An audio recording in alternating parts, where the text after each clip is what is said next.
So namaste, good afternoon. Good afternoon. That's better. My name is Luna Ranjit. I'm the Executive Director of Adhikar. Adhikar means rights in Nepali, and we organize Nepali-speaking immigrants. We are based here in New York City. We are Nepali-speaking immigrants. We are one of the newest groups of immigrants in New York as well as around the country. And so as a new immigrant community, we have few resources within our community, very little access to resources outside. There is very little documentation about our community, and we also have very short history in this country, both of having lived here as well as a history of social justice movement in our community. For us, as a result, we've sort of working in invisibly, in isolation. Our members also, because of immigration status, because of language barrier, often work with other South Asians are invisible. The challenges our members face are not unique to our community, but as a new community, it's often very difficult to get any attention to what's happening in our community. So for us, we were very fortunate to be part of the domestic worker movement early on of our organizational history. We started out here locally with the New York State Bill of Rights campaign, and then moved on more nationally as well as internationally. And we're very grateful to our sisters who started this movement, the African American women, the Latina women, Asian, Caribbean women who started this and created space for new groups like us. That as a result, we feel less isolated, less vulnerable, and in the last 7-8 years, we've been able to build on that and become a strong voice for domestic workers' rights. We'll continue to build on it. We will be mobilizing about 100 people for the convention on Sunday. And so we are grateful to many, many of you in the room. And also very grateful to the people on this panel who have inspired us at Adhikar over the years with their organizing, with the advocacy research, and they've done it within small community-based groups, within academia, and now intergovernmental agencies as well. We have learned about legislative advocacy. We've used their research to better understand the histories of domestic work as well as help guide our work.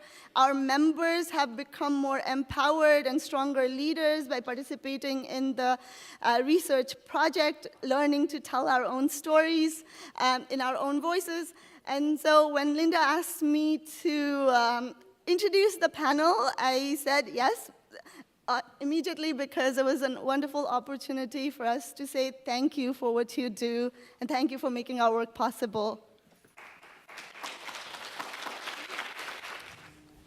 My name is Claire Hobden. Okay.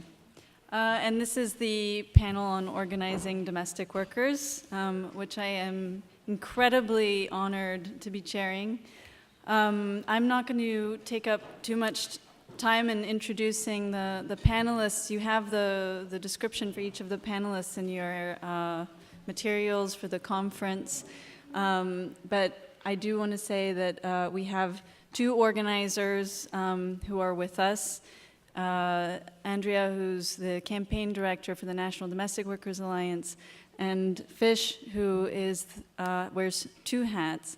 She's the organizer for the Domestic Workers Union in Hong Kong, and also the regional coordinator for Asia for the International Domestic Workers Federation. So this panel is sort of interdisciplinary in that way. We have researchers, we have academics, and we also have the organizers. So I'm very excited to have participation here from everybody in the room, not just the academics, not just the organizers, but both. I also wanted to say that, in the last panel there was some questions, I guess, about domestic worker organizing that were already, that we started to touch on. I had put together a few slides with photographs, but I'm not going to bother with that because I'm afraid we're going to lose too much time. But I did want to say that there's a huge history of organizing in the sector. This much is obvious. The earliest one that we heard about yesterday is the Atlanta washerwomen's strike in the 1800s. You have, in 1936, in Brazil, the beginnings of the first domestic workers union in Brazil. In the 1950s, the Union of Domestic Workers started in Kenya. In the 1960s, in Uruguay. In the 1980s, in South Africa during apartheid. We all know that in 2000, Domestic Workers United was founded, which eventually led to the adoption of the first statewide Bill of Rights in the United States. And in 2006, and I was with DWU at the time, in 2006, there was what I think was the first international meeting of domestic workers organizations in Amsterdam. And at the time, I thought, wow, there are other organizations of domestic workers in the world? That's pretty cool. And I was obviously completely clueless because, as I just said, the organizing in this sector in the world goes back many decades. In 2006, when they met in Amsterdam, it was in part because they were starting to get the feeling that there might be the possibility of an international labor standard on domestic workers.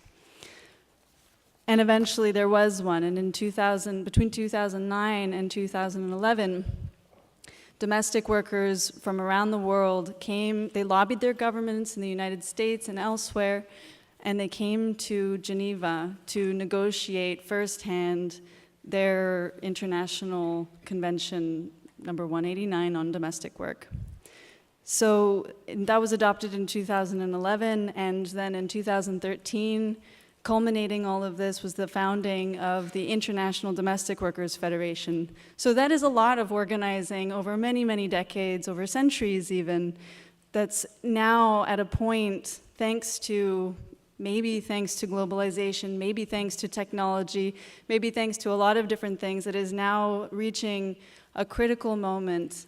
So this panel, to me, represents all of the possibilities that we have moving forward to build a domestic workers movement that's truly empowered, not just to set standards, but also to enforce standards. So with that, I would like to invite the panelists to begin with Premilla, who will be talking about the history of domestic worker organizing in the United States. Okay. Thank you, Claire. I just came from an emerging scholar dialogue on domestic worker organizing, and I know many of you were there. It was a really fabulous dialogue that was run by 4 emerging scholars. And after that conversation, I almost feel like, is this okay? I almost feel like my comments are somewhat irrelevant because there was so much wonderful conversation in that dialogue that I feel like I'm going to repeat some of what was said there. But nevertheless, I will march on. There was some conversation, both in the dialogue and I think earlier today, about the difficulties of organizing, household workers in particular. And I just want to speak to this briefly. I think there are many, many challenges for organizing, and not just domestic workers, all people. We are not by nature in this country activists, and I think when we look historically, when we look at the civil rights movement, the vast majority of African Americans in the South were not involved in the civil rights movement. The vast majority of students on college campuses in the 1960s were not involved in the student movement. The vast majority of women in the country in the 1970s were not involved in the women's movement. So I think we have to think very carefully when we say, that only a minority of household workers are engaged in organizing. Now, that's fairly typical, I think, of sectors of organizing, period. I think it is especially hard for household workers, in part because of the character of the work and the social location of the work. And I think precisely because it is so hard to organize in this sector, it's all the more important for us to acknowledge the enormous strides that have been made in this country and across the world in the past 25 years. So I really actually think we should give them a round of applause, because there are a lot of household workers here.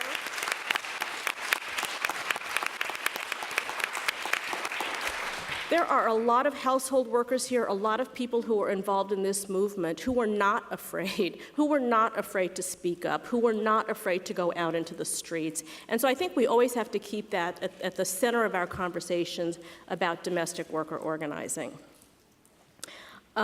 So with that, I want to talk a little bit about the history of organizing in this country. As Tara Hunter talked about yesterday, the washerwomen's strike in Atlanta in 1881 was really, one of the first documented examples, powerful examples of collective efforts on the part of African American laundry workers. And then in the 1930s, again, this was mentioned yesterday at the evening panel, the 1930s was a period of massive labor unrest, and this was in the midst of the economic depression, where domestic workers had to resort to standing on street corners, really in the hopes of being hired for day work. And these street corners were dubbed the Bronx slave markets by two African-American journalists. And the Bronx slave markets were important, and they didn't only exist in the Bronx, they existed all over the city, were important because they were really indicative of the plight of household workers in this period. Household workers were not silent in this moment any more than they're silent now. And Esther Cooper Jackson, who's here, wrote a wonderful thesis about the organizing that took place in the 1930s. In the 1970s, there was another movement of African-American household workers in cities around the country, in places like Detroit and New York and Cleveland, Atlanta, and San Francisco. They established local committees to set wage rates. They insisted on labor contracts. They advocated on behalf of workers, and they lobbied for an expansion of their legal rights. These workers came together in 1971 and formed a national organization, which eventually came to represent 25,000 workers around the country. And it was that organization that lobbied for and won federal minimum wage protections for household workers, and they had been excluded from that for 50 years. I think it's important to note that as we talk about household worker organizing historically, that much of this organizing took place outside the formal labor movement, outside the mainstream labor movement. But what I want to do is I want to highlight a couple of characteristics about household worker organizing. I'm not going to go too much into the history because I don't really have time for that. One is the spatial politics or the geography of the organizing. Household labor obviously takes place in the home, in the privacy of the home, and I think this is one of the things that's made it so difficult to organize. It's extremely difficult to locate workers in their site of employment, and workers are isolated, so they tend not to have contact with other workers. There's actually a graduate student who's here named Asha Best at Rutgers University who's writing a wonderful dissertation about this. But because of this isolation, the location of the work in the home, household employees have tended to organize in public spaces. So they've organized in bus stops and in public parks and in community centers. And again, I think this shifts our understanding about how we think about labor organizing. These are labor organizers, it's just happening in a different location. Another point I want to make about the character of this organizing is the centrality of race and ethnicity. We sometimes think about class and class politics in tension with race. And in fact, if you look at the scholarship and the writing about labor organizing or about class politics, they sometimes think about race as being a problem in terms of development of a class analysis. That's not what I have seen in my history or my reading of household worker organizing. In fact, there's been a way in which the understanding of class for household workers has come out of their racial experience. But at the same time, these groups were not racially exclusive. So if we look back at the 1930s, the Domestic Workers Union, which existed here in New York City, and Vanessa May has written about this, was both an African-American organization and a Finnish organization, and they managed to have both of those racial groups working together. In the 1970s, the local organizations that formed around the country came out of the civil rights movement largely. They were African-American women. But it was also at this very moment, with the passage of civil rights laws, that African-American women were leaving the occupation in larger numbers, and there were more and more immigrant women who were entering domestic work.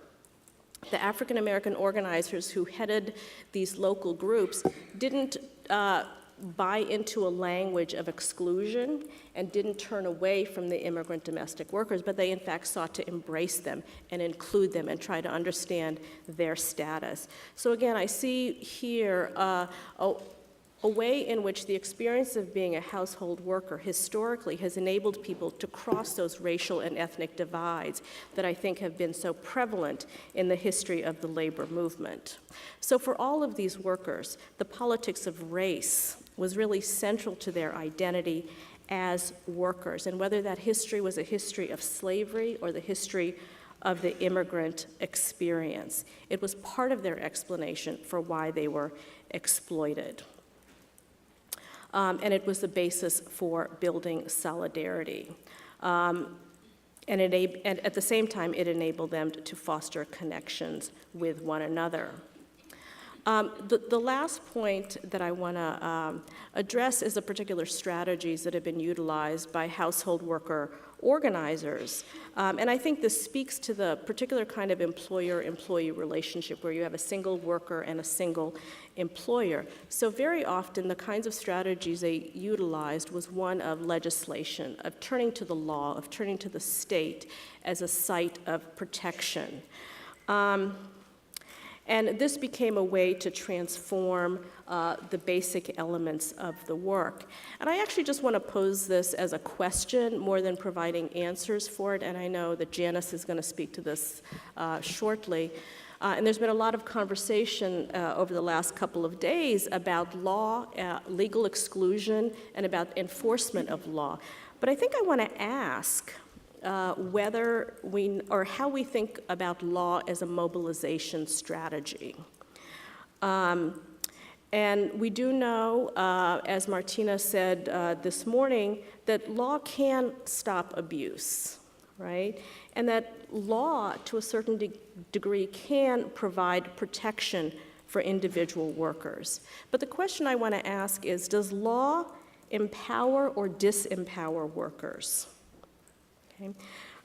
In New York City, after the passage of the Bill of Rights law, there was a decline in the membership of Domestic Workers United. And Linda, at the dialogue that I just came from, talked about the ways in which the passage of the Bill of Rights in New York was actually not all that useful to the vast majority of Damayan members. And so I think these victories are extremely important, and I don't want to minimize that. But I think even more important than the passage of laws is the way we need to think about how ordinary people can be empowered to engage in social change. And that, to me, is a real long-term goal of what this movement should be about. First, I just want to say how excited I am to be at Barnard, which has historically been a really important site for this recent wave of domestic worker organizing. We actually held our second and third national congresses here at Barnard, thanks to the generous support of the university. And many of the sisters who were in the room then are here today. So it's nice to see your faces and have this reunion of sorts. I actually wanted to start by sharing a quick story from before I started domestic worker organizing. from my first year in college, actually. It was this one night that I came home to my dorm my freshman year and was going to my room, and these two guys dropped like a huge plate of food on the floor and then just proceeded to kind of walk away laughing. And this Latina sophomore that I admired just kind of stopped them in their tracks and called them out and said, what are you guys doing? My mom has cleaned houses my entire life. You're gonna clean that up because you need to show some respect. And for me, it really kind of seared in my memory, not just because she was calling them out on this bad behavior, but also it was just this very bold act to claim her identity as the daughter of a domestic worker at this elite institution. And I think it would have been easier for her to walk away or to quietly clean it up without saying anything. And for me, it was a real lesson in bravery and what it means for the political to be personal. And we need these everyday acts of courage, and we need to manifest collective boldness. And I think a lot of the conversation has been the individual acts of resistance, which have always existed, that domestic workers have always engaged in. And in this recent period, how we've seen, once again, that those individual acts of resistance becoming collective struggle.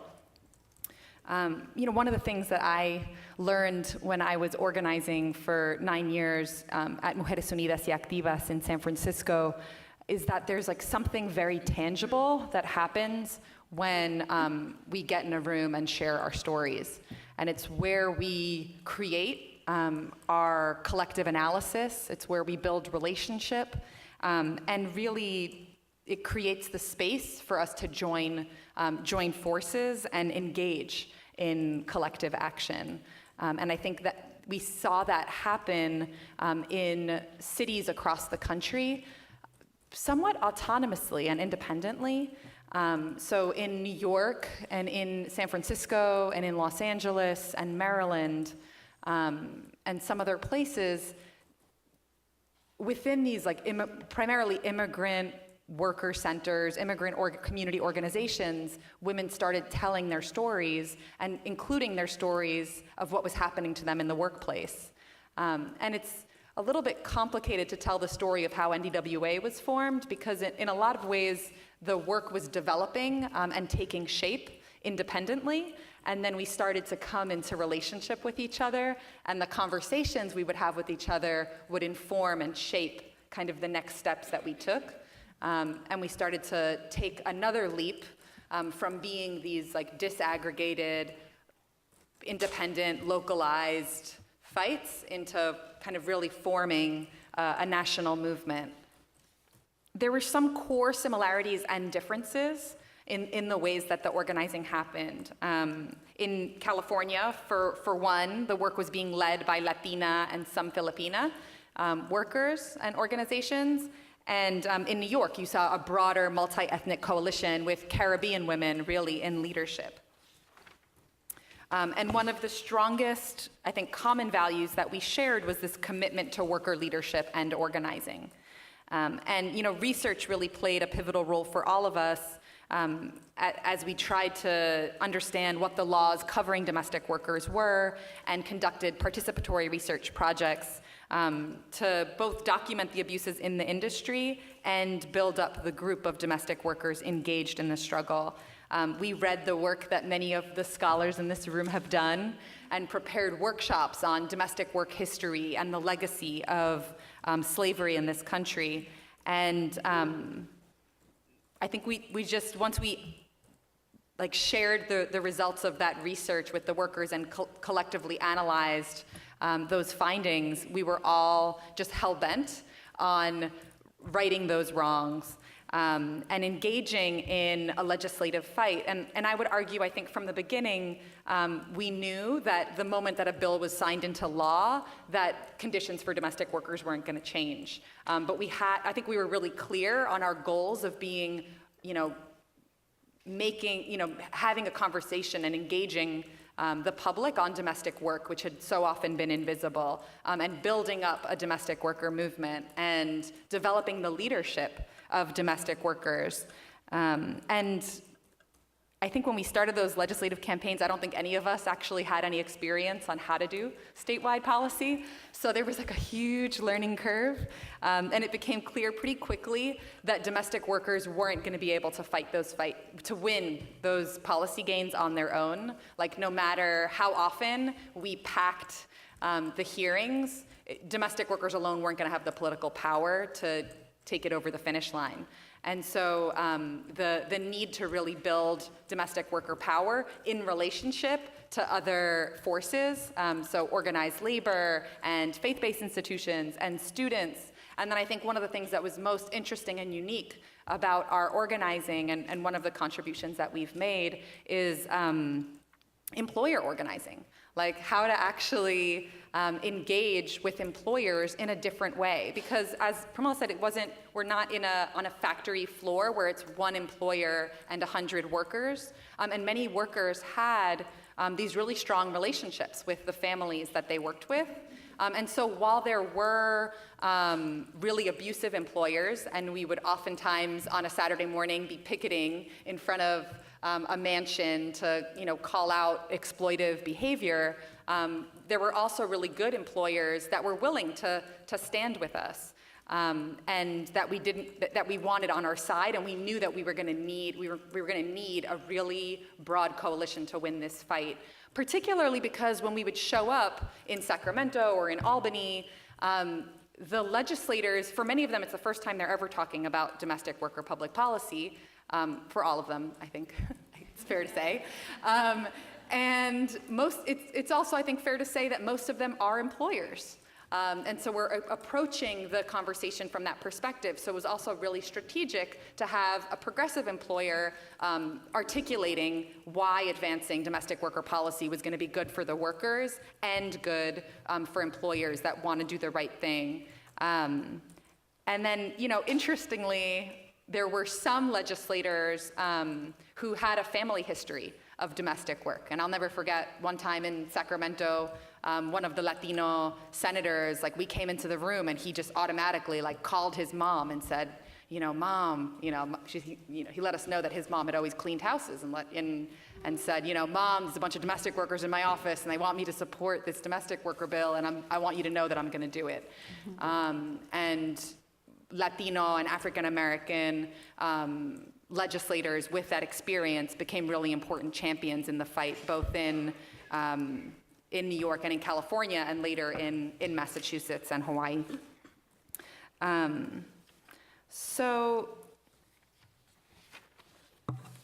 I think pretty quickly, the relationships between our organizations across the country strengthened, and we held our national gathering in 2007 at the U.S. Social Forum in Atlanta, Georgia. Many of the founding groups, the original 13, are in this room, but today we have 45 organizations across the country.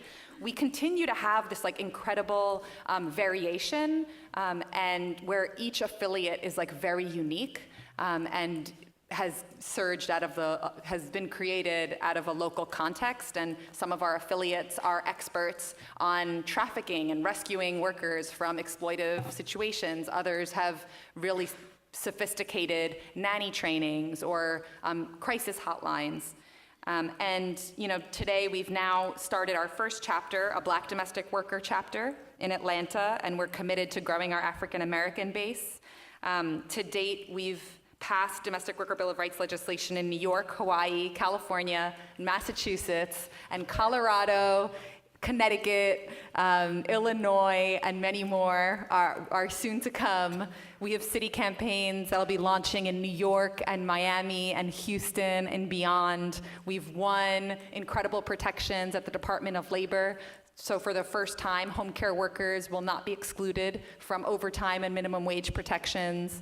And the national infrastructure that we've built has enabled us to launch these national initiatives that carry that organizing spirit and movement building ethos, like Caring Across Generations and We Belong Together, our fight for immigration reform forward. So with that, I'm gonna end because I'm at time, but I can kind of go into more detail in the discussion to come. Thanks, Claire. Thanks. Okay.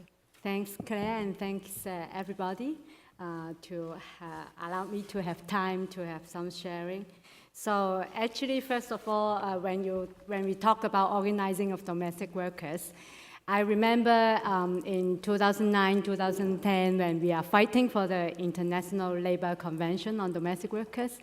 At that time, it's kind of first time to get the trade union people to listen to and understand domestic workers' issues, and we were promoting domestic workers need to be organized, domestic workers leaders to be there, to be represented. And then they were frowning their head and saying that it's difficult, it's difficult, it's difficult. So me and one of our colleagues, Vicky from Africa, we are saying, no, domestic workers organizing is easy. Yeah. Until now, I still feel strongly like that.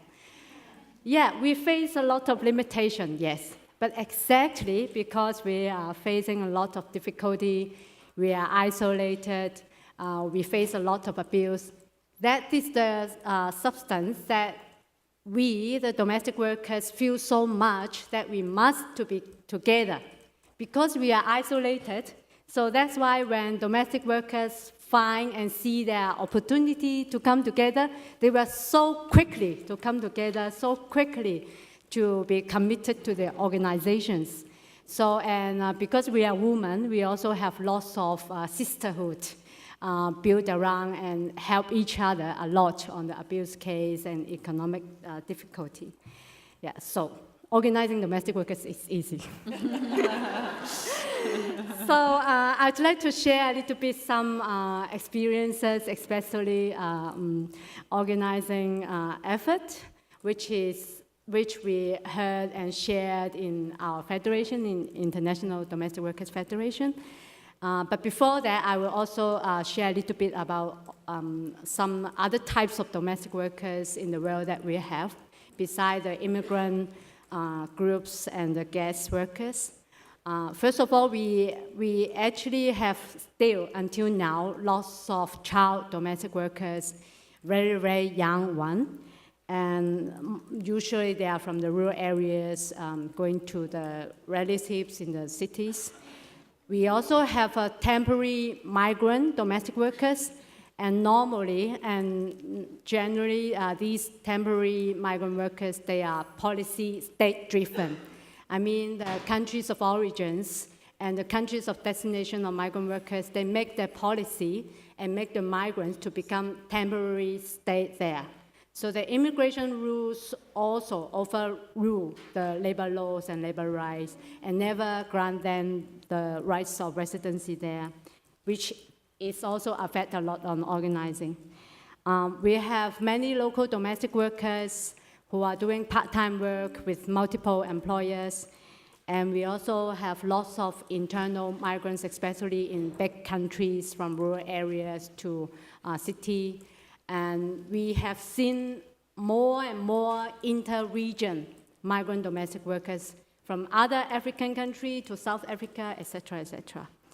So, so these different types of domestic workers also means a lot in organizing.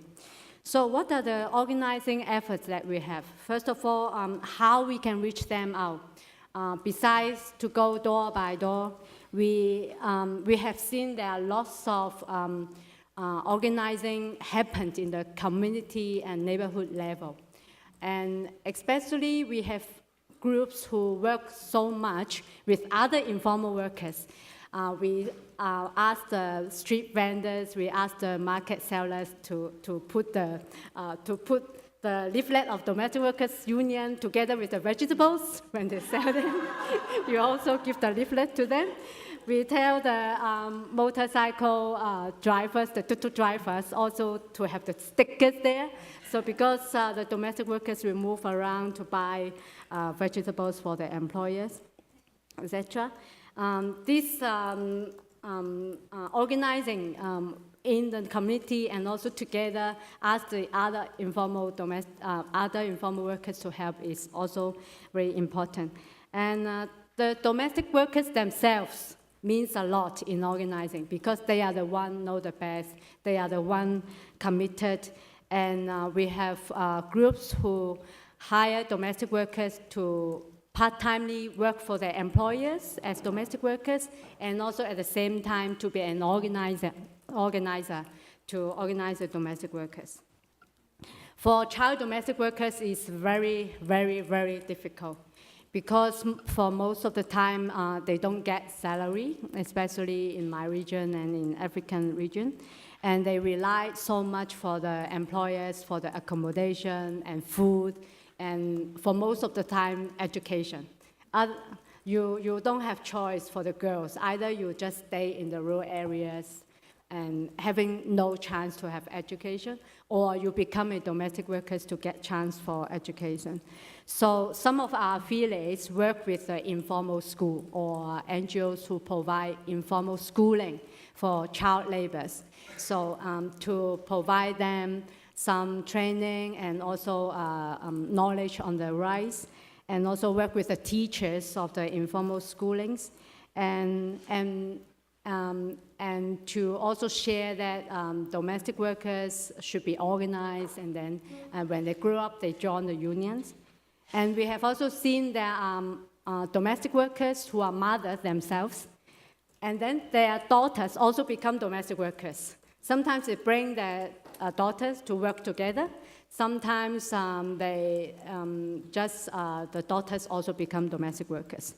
So one of our affiliates in India, they just ask the child domestic workers to have sharing in the domestic workers gathering, so that other adult and the mother domestic workers learn about the issues of child domestic workers.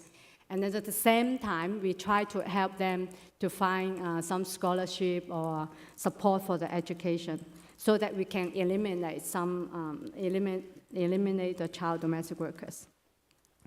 And we also do a lot of work to how to get social recognition for domestic workers. In many, many countries, we first work on the name of domestic workers, which historically you always have a name which is like maid or servant, which is very discriminatory name. So we have the C189, the International Labour Convention. We are saying that we are domestic workers, not servants, not maid. And some country also made up the new name for domestic workers instead of having no names or a very much discriminatory names. So, and having recognition not only socially but also economically. So some of our affiliates will conduct some livelihood programs so that the domestic workers gain some economic empowerment, and they make handicrafts and some food. And sometimes it's also at a means when they do the handicraft, they also put a message there together with the handicraft to tell people that this is made from the domestic workers. So because of the time, so actually I wanted to share more about some collective actions. Direct actions also helps a lot. And very, very important is the women leadership. Domestic workers, they themselves become the leaders, organizers, and represent the voice of domestic workers and lead the movement. Thank you very much. So I'll just say it's an incredible honor to be here, and if I could live my life in rooms like this, I would be so happy. You know, you ever think that? Like I say to my kids, if my life was one long rally for social justice, I would be happy all the time. So in the brief period of time that I have, I just want to put two things on the table. The first is I want to talk a little bit about regulatory unionism as an idea, just to sort of get our juices flowing, and how it might apply in domestic worker organizing, and what we can learn from other decentralized labor forces organizing. Not because I think unionism is the only way to go. We've just heard from Fish, and we've been talking for 2 days about, you know, many ways of thinking about this, but my charge is to talk about thinking about unions. And the second is I want to talk about enforcement, which has come up a lot in the discussion today, and it was all I could do not to race to my feet and start shouting from the rooftops. So let me just start with regulatory unionism and say a little bit of history. There's always been low-wage sectors with dispersed workforces where it was clear that to bring people into some modicum of civilized behavior regarding the treatment of workers had to be some combination of public policy, regulation and enforcement of those policies along with collective bargaining rights. Does that make sense? You got to have both, right?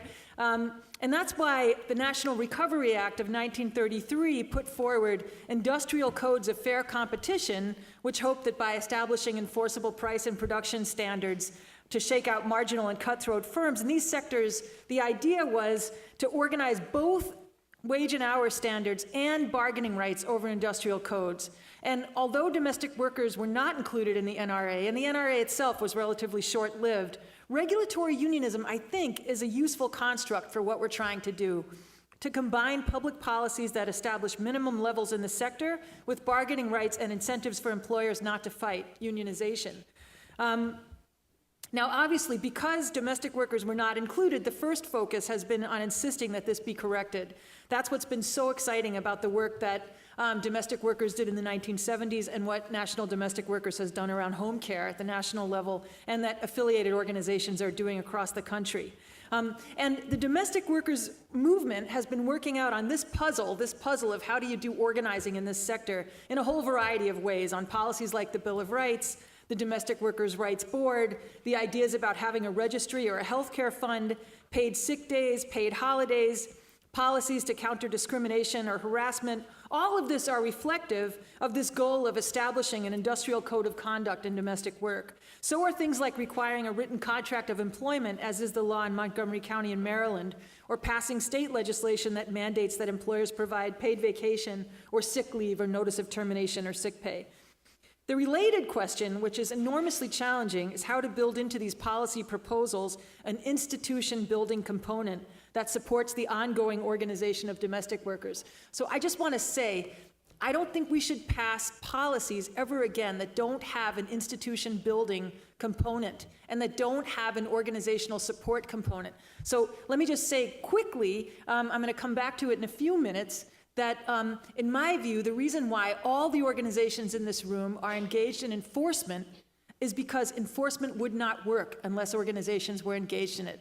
So the question should not be, oh, can we just get the state to do its job? We must understand that the state will never be able to do the level of enforcement that is needed. So the question, instead of let's get the state to do it, is how can we get compensated for the work that we must do to engage in enforcement? How can we make sure that our organizations have income and have total support for the work they are doing? We must let go of the idea that the state is going to do this by itself. The reason that that organizations in this room are engaged in enforcement is because it's the only way it will ever work.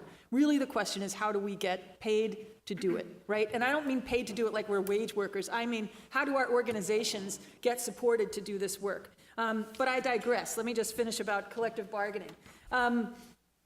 So there's a dazzling array of organizing that I think is already taking place among domestic workers in the U.S., and a fair number of it has been focused on how to raise wages through forming cooperatives, through providing training and certificates for the workforce, and trying to establish hiring halls. When Domestic Workers United won the Domestic Workers Bill of Rights, this is what they were grappling with. And one of the things that I think not everyone knows is that part of what they won when they won the Domestic Workers Bill of Rights was also that a study had to be undertaken by the state of New York about how it could formally be done, how collective bargaining could happen in the sector. Are any of the scholars in this room, were they involved in that study? All right, it's a really good study. I want to strongly recommend to people to have a look at it. But it shows sort of very creative thinking about doing it. And to me, it was a real victory for DWU because DWU got the legislature to take seriously the idea that collective bargaining could actually happen in this sector. That in and of itself, I think, was a real accomplishment. So in contemplating possible models for collective bargaining by domestic workers, although it's not an exact fit, I'll just throw out quickly some ideas from craft and occupational unionism, which is not surprising given that domestic workers are some combination of craft workers, caregivers, cooks, cleaners, all rolled into one, not to mention baby nurses, child care workers, elder care workers, cleaners, etc. And what many have circled around is some variation on the building trades or entertainment model where a group of workers got together and negotiated with a group of employers who also got together to form an association and recognize the association of workers as the exclusive agent of collective bargaining. Now, these parties then negotiated a master agreement that would be applied to all workers employed by these employers. Employers generally agreed to these arrangements. They wanted it because it guaranteed them access to a trained workforce, streamlined the employment relationship by replacing individual atomized bargaining between individual workers and their bosses with something more standardized, and it guaranteed uninterrupted access to a workflow. Now, where has it happened that there were workplaces of one? Well, what about supers, building supers in New York City, right?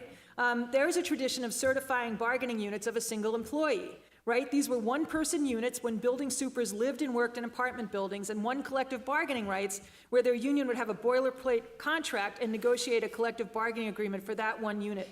Over time, supers joined together under the umbrella of a particular local union, which then negotiated a master agreement, a master contract on behalf of a group of building owners. Using this model, a group of domestic worker employers could be brought together into an association and could voluntarily recognize the employee's chosen bargaining unit and representative. And we could think about this by neighborhood, by city, by county. This would be similar to the home care model of employer associations that many of us are familiar with. Now, government could encourage this, even if it couldn't make it happen officially. My view is we have to do it somewhere. We have to try these things. You know, Pollock, who's in the audience, who launched Tango, wait, but what's the first part? Care Tango, right? The idea that we have to try these things, we just have to make them happen. So in our context, the signatory would be the individual who's employing the domestic worker, and over time, hopefully an association of employers would emerge. And I know Jay Fredge is here, and I know about the incredible work that Helping Hands is doing. A related model that for many of us became familiar through the work of Dorothy Sue Cobble is occupational unionism. If you haven't read her book, Dishing It Out, about the waitresses union, I strongly recommend it, which builds on historical craft models and applying it to low-wage workers. Cobble talked about organizing workers along an occupational dimension in the same geographic region and transferring control over the labor supply from managers to workers through the creation of hiring halls that would provide access to training opportunities, placement services, employment security, benefits, and establish and maintain occupational standards. Workers move from employer to employer without sacrificing their benefits because the union is the source of benefits and rights. The union assumes responsibility for training as opposed to employer-provided. Union hiring hall places are placing workers in jobs rather than workers relying on temporary agencies. I know some of us have been messing around with these ideas. Forgive me, I'm supposed to put them on the table again just so we're all on the same page about them. And I know how incredibly hard these things are to operationalize, so by saying them doesn't mean that I think it makes it so.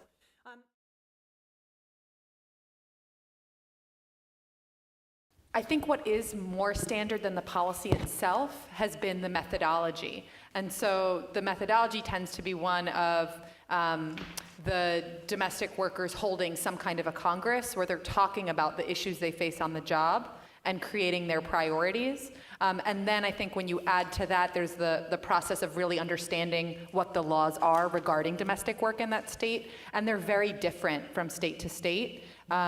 So in Massachusetts, for example, the workers already had the right to overtime, which is, you know, one of the key things that was won in New York and in California.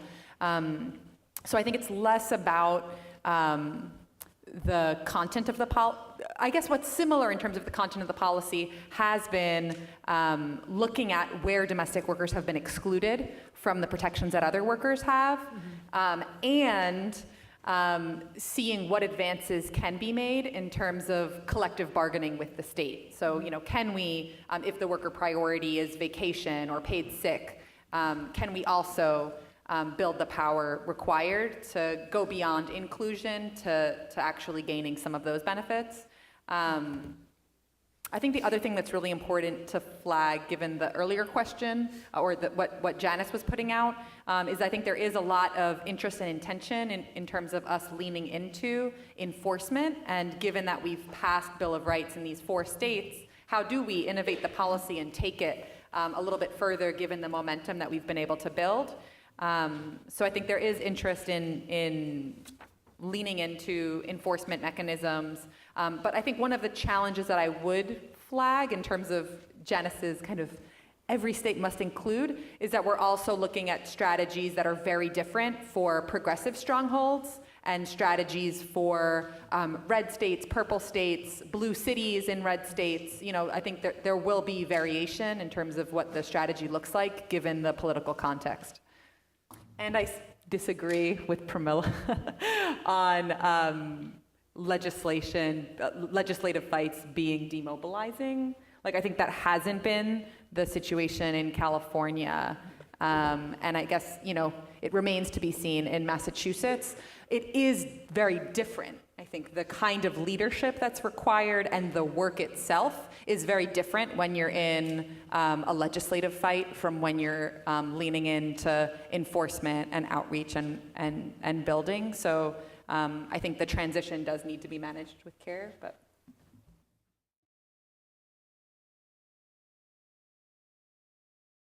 Speaking about the experience of Hong Kong, unfortunately, in many Asian countries and also like Hong Kong, we are facing a political difficulty that we don't have collective bargaining even for general workers. So for that, what does it mean when domestic workers can form a union, but then they don't have collective bargaining? But we still have some union rights, like union can represent workers in front of the labor tribunal, and employers cannot fire the domestic workers who are a union member when they join union activities. So this is actually the domestic workers unions in Hong Kong, yet is still far away from making a very strong impact on improving the rights. But it has been, we have been making an impact on building the identity of domestic workers being seen as a workers and being the agent or the actors of the leaders of the union, because they are the decision-making body and they are representing workers. So they are the ones who are building the collective strength. So in that aspect, we have something there.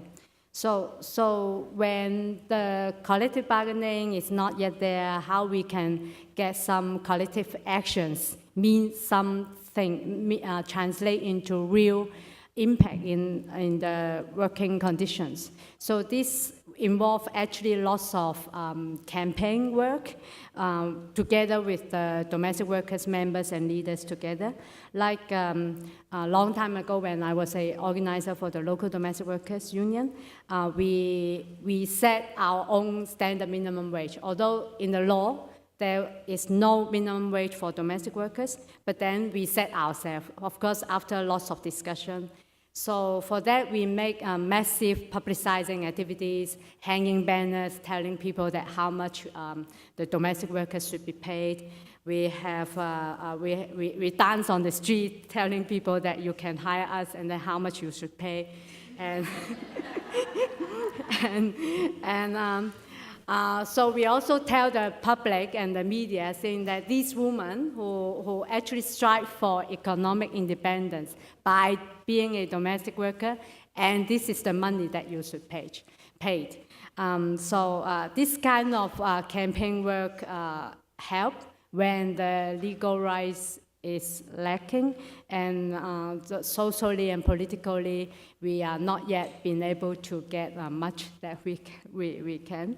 So besides that, there are lots of collective actions and protests have been made on the community level when the domestic workers union members protest in front of the employer's house. The employers feel that there are many behind them and the unions is at the back, and domestic workers feel that the union is my home and the union is behind me. So this is a strong power given to the domestic workers together and be confident to stand in front of the employers.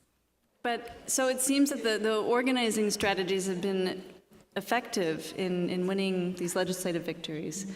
And it's clear from what we also heard earlier from Linda about the New York example, and most likely what will become the case in California and Massachusetts and these other states as well, is what's next. How do you continue organizing concretely, and I think that's why we end up talking about collective bargaining, because, well, that's what the other sectors have done. So now what about domestic workers? Is there really a possibility for collective bargaining in the sector? And I think in other countries, there's been some interesting examples, and Uruguay is the one that is the most widely cited, where there is a domestic workers union, and there is an association, what they call the Housewives League.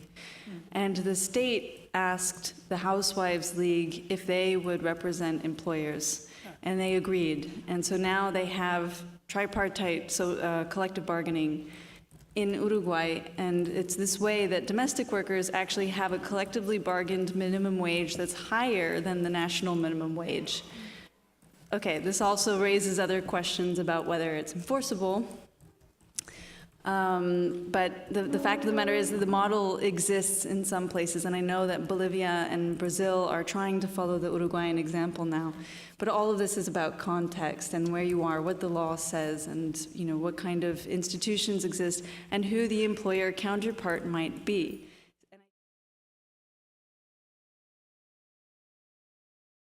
Your question about, I don't think it's ever a good idea for organizations that are not organizing domestic workers to speak on their behalves. I think that's wrong. I think that if another organization says, oh, now we have your union for you, you of course had nothing to do with organizing it. We signed a contract that you had nothing to do with negotiating, and now we represent you. But we don't talk to you, that's not organizing. And I don't think that ever works. And I actually think that part of the problem of what's happened with home care is partly because top-down strategies on their own just don't work, right? There's no way that we're going to clever our way out of the mess that we're in the labor movement if workers are not at the center, and they're not the ones that are leading the way. A, it's not a movement I want to be part of. And so... If I could just pick up on that quickly, Janice. I mean, I think you are right on target, and I think that was the question I was asking about the legal strategy and how legal strategies can be understood and how they can be utilized, because I think there is a way that legal strategies can create a situation where your problems are solved because the law will now take care of you, or lawyers will now take care of you. And I think the fundamental long-term goal is not about legal change. The fundamental long-term goal is about worker empowerment. It's about giving people the space and the opportunity to speak for themselves and to advocate on behalf of themselves. And that's the kind of long-term structure that we have to think about constructing, not one where the lawyers and the state officials and the politicians are going to solve problems for us, but one where we can speak for ourselves. But imagine if we use the laws to drive organization, right? If we use the laws to be able to use them instrumentally, right, to drive workplace-based or neighborhood-based representation. I just ask you a question, because the counter to what you're saying would be that the reason why people organize around laws is because they're easier to win than building direct economic power, but also because the language of rights in this country, I know I don't have to tell you this, is so powerful that people feel like it gives enormous legitimacy to our organizations when we speak in the language of rights. So isn't it really an and, not an or? It's not an or at all. I think it's a question of vision, and it's a question of placing the legal strategy in a larger context. It's about understanding that the legal strategy is not our end goal, but it's part of a much bigger campaign that we're engaged in. I have to share a really quick just worker quote that, because I think both in New York and in California, Massachusetts was lucky they didn't have to feel the pain of a veto. Or they really got their bill done in 1 year. But in California and in New York, we had protracted legislative campaign. And I remember one of our workers, we had after Governor Schwarzenegger vetoed our first bill, we had a piñata with his face on it for us to kind of beat out our frustration. And one of our workers kind of one of the worker leaders got on the mic, Enma, and said, he vetoed our bill, but he can't take away everything that we've learned and everything that we've built. And I think that sentiment, that ended up getting repeated in the subsequent vetoes. But, I think it's a sentiment that was really important because the campaign wasn't just about the policy win, it was about building a movement and building domestic worker power.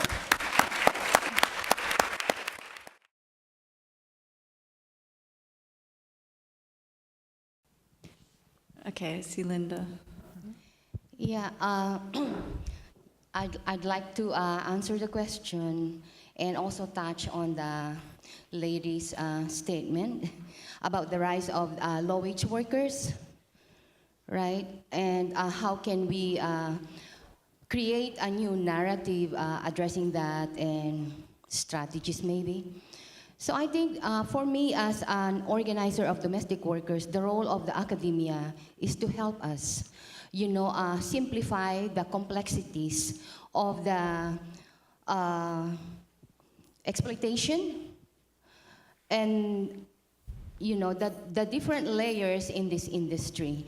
So I don't know if you will agree with me that many of the domestic workers in the U.S. are foreign workers. Some of us speak the language, majority do not. So I think one important role of the academia is to help us, simplify, the intersections of domestic work and the systems of oppression in the country and globally. For example, class, right?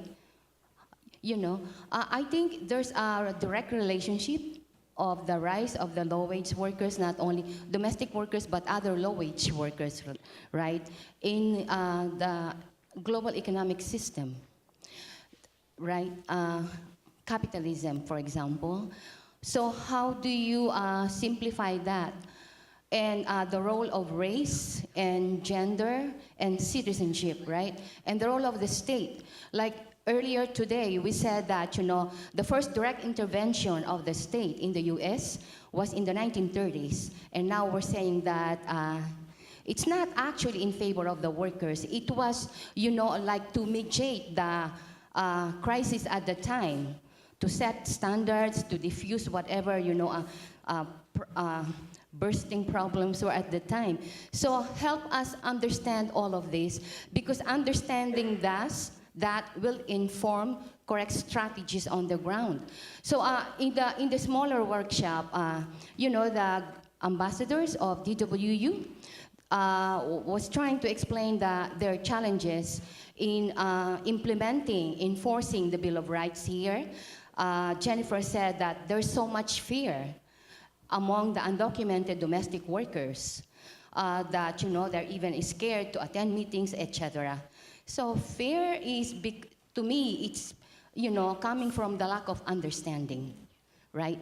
So, and of course, even before you can educate a worker, you should get her trust. So I don't know how you, I think you can help, because in the Philippines, it is done. It happened that the scholars, the universities and students worked with the farmers and the workers, to envision, simplify things so that when we go to the worker, we know what we're talking about, and people are in agreement of what's the problem and what needs to be done. Thank you.